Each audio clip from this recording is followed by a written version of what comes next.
पार्टीबाट को मन्त्री बन्छ टुङ्गो लागेको छैन। सांसदलाई रवि लामिछानेको आग्रह। रासोपाको नयाँ राजनीतिक संस्कार कमजोर हुनु हुँदैन। अन्य पार्टीबाट रासोपामा आएकालाई लामिछानेको आग्रह। पुरानो प्रवृत्तिबाट टकटकिनुहोस्। निजी क्षेत्रलाई निर्धक्कसँग काम गर्ने वातावरण बनाउँछौ सभापति लामिछानेको भनाई। रवि भन्छन् बिचौलियाको एक कप चिया खानु अघि शहीदका परिवार सम्झनु। पार्टीमा राई लिम्बू समुदायको प्रतिनिधित्व नभएपछि रासोपा सभापति लामिछानेले मागे माफी। देशको संविधान, संसदको नियमावली र पार्टीको विधान मानेर अघि बढ्नुपर्छ सभापति लामिछानेको भनाई। सभापति रवि लामिछाने भन्छन् यो देश अहिले पनि नबने पहिल्यै बन्दैन। सांसदहरूलाई रविको चेतावनी। राइट टु रिकल कडाइका साथ लागू गर्छौं। नेपाल लगानीका लागि पूर्ण सुरक्षित छ। नीतिगत संरक्षण हामी गर्छौं रवि लामिछानेको भनाई। वर्तमान संविधान प्रति प्रतिबद्ध छौं। अभिमुखीकरण कार्यक्रममा रविको गर्जन। सांसदहरूलाई रविले भने मन्त्री बन्दैछु भनेर मिडिया ट्रायल नगर्नु। सांसद भएपछि व्यवहार चालचलन नै परिवर्तन गरेको पनि देखेको छु। तपाईहरू योबाट टाढा रहनुहोस्। रवि लामिछाने भन्छन् म केन्द्रित राजनीतिबाट उठ्न नसके पुराना दलको भन्दा पनि नराम्रो हविगत हुन्छ। रासोपाका वरिष्ठ नेता बालेन्द्र शाह अर्को साता प्रधानमन्त्री बन्ने निश्चित।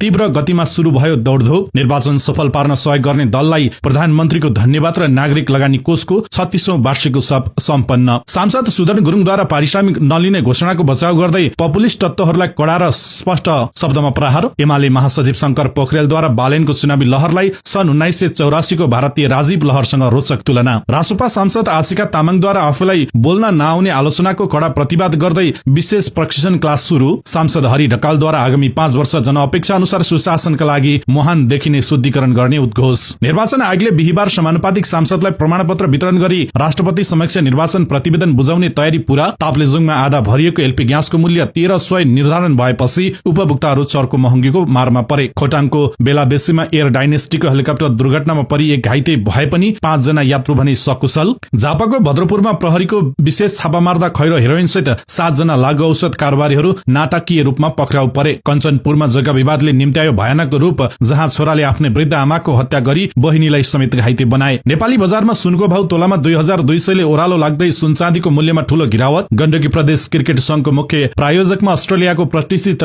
VIT संस्थासँग ऐतिहासिक सम्झौता भएर नयाँ जर्सी सार्वजनिक। नेपाली क्रिकेटका स्टार सन्दीप लामिछाने युरोपको E20 बेल्जियम लीगमा आक्रामक ब्याट्सम्यान क्रिस लिनसँगै खेल्ने। संयुक्त राष्ट्र संघले मध्यपूर्वको बढ्दो द्वन्द्वका कारण विश्वभरि चरम भोकमरी र विस्थापनको गम्भीर संकट आउने चेतावनी। राज्यका लागि अन्तिम समाचार भनिन्छ इजरायलले इरानका नयाँ सर्वोच्च नेता मुस्तफा खामेनी सहित राज्यका सबै शत्रुहरूलाई खोजेरै सिद्ध्याउने कडा चेतावनी। दर्शक महानुभाव नमस्कार। नयाँ पार्टी न्यूजको समाचार बुलेटिनमा यहाँलाई स्वागत छ। तपाईँ यो समाचार कहाँबाट हेरिरहनु भएको छ कृपया आफू रहेको स्थानको नाम कमेन्ट बक्समा लेखिदिनुहोला। तपाईँ पहिलो पटक हाम्रो च्यानलमा समाचार हेर्दै हुनुहुन्छ भने कृपया हाम्रो च्यानललाई सब्स्क्राइब गरी नजिकैको बेल आइकनलाई पनि क्लिक गर्नुहोला। हाम्रो मेहनतका लागि यस भिडियोमा एक लाइक अवश्य गर्नुहोला। आउनुहोस् दर्शक महानुभाव अब लागौं समाचार विस्तारतर्फ। ललितपुरको ग्वारकोमा आयोजित राष्ट्रिय स्वतन्त्र पार्टी रासोपाको 2 दिने विशेष अभिमुखीकरण कार्यक्रमलाई समापन गर्दै सभापति रवि लामिछानेले नवनिर्वाचित सांसदहरूलाई पार्टी अनुशासन, जनउत्तरदायित्व र नयाँ राजनीतिक संस्कारका विषयमा कडा निर्देशन दिएका छन्। सभापति लामिछानेले हालसम्म मन्त्री परिषदमा सहभागी हुने मन्त्रीहरूको कुनै टुङ्गो नलागेको स्पष्ट पार्दै सांसदहरूलाई म मन्त्री बन्दैछु भनेर जथाभावी मिडिया ट्रायल नगर्न र पदका लागि शक्ति सन्तुलनको खेलमा नलाग्न चेतावनी दिए। उनले पार्टीले आफ्नो विधानमा व्यवस्था गरेको राइट टु रिकल प्रावधानलाई यसपटक कडाइका साथ लागू गर्ने घोषणा गर्दै अनुशासनहीनता कुनै पनि हालतमा सह्य नहुने बताए। सम्बोधनका क्रममा लामिछानेले पार्टीभित्र हुर्कन सक्ने गुटबन्दी र म केन्द्रित राजनीतिप्रति कडा असन्तुष्ट व्यक्त गर्दै यदि व्यक्तिगत स्वार्थभन्दा माथि उठ्न नसके रासोपाको हविगत पुराना दलहरूको भन्दा पनि नराम्रो हुने टिप्पणी गरे। उनले अन्य दलबाट रासोपामा आएका नेताहरूलाई पुराना खराब प्रवृत्ति र संस्कारलाई पूर्ण रूपमा त्यागेर मात्र अघि बढ्न आग्रह गर्दै देशको संविधान, संसदको नियमावली र पार्टीको विधानलाई शिरोधार्य गर्न निर्देशन दिए। निर्वाचनमा जनताले दिएको अपार मतलाई चुनौतीको रूपमा लिन आग्रह गर्दै उनले बेचौलियाको एक कप चिया खानु अघि शहीदका परिवारलाई सम्झिन र सम्भव भएसम्म सरकारी अस्पतालमै उपचार गराउन